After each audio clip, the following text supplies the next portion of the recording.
You are watching Market Watch, the brief overview of the key events from the world of finance.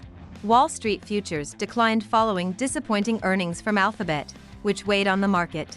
At the same time, the dollar weakened against the yen amid a drop in Treasury yields, while gold surged to a new record of $2,850 per ounce. European indices also fell due to concerns over potential new U.S. trade tariffs. Japanese bonds reached new yield highs on expectations of tighter monetary policy from the Bank of Japan.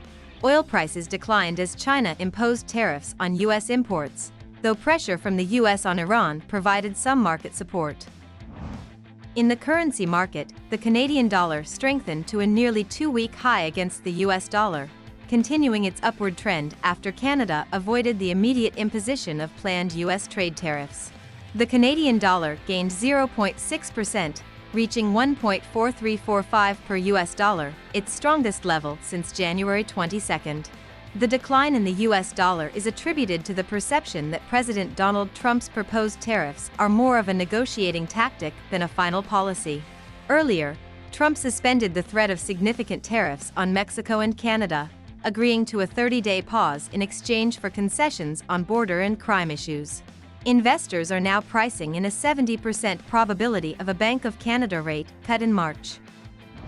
Today's economic calendar includes several reports that will capture market attention. These include the ADP non-farm employment change, U.S. non-manufacturing price index data, the business activity index, and crude oil inventory figures. Additionally, markets will closely monitor developments surrounding U.S. trade policy. Now, turning to crypto news. In 2021, El Salvador became the first country to recognize Bitcoin as legal tender, aiming to free its citizens from reliance on central banks. However, by 2023, about 92% of Salvadorans had not used Bitcoin, making it one of the least popular government initiatives.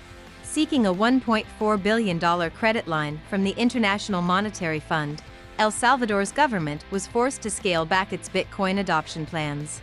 The IMF insisted on restricting Bitcoin transactions in the public sector and prohibiting tax payments in cryptocurrency.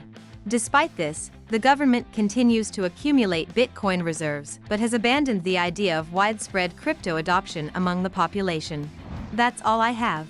Follow the news carefully and be prepared for all the surprises of the market.